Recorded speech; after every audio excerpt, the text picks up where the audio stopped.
स्तूयते श्रुतिगणैर्निपुणैरजस्रम् सम्पूज्यते क्रतुगतैः प्रणतैः क्रियाभिः तं सर्वकर्मफलदं निजसेवकानां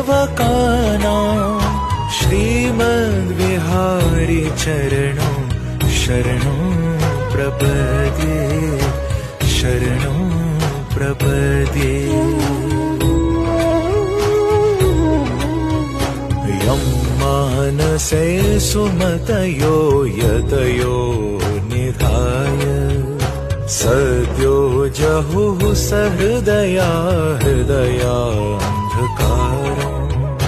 तं चन्द्रमण्डलनखावलि दीप्यमानो श्रीमद्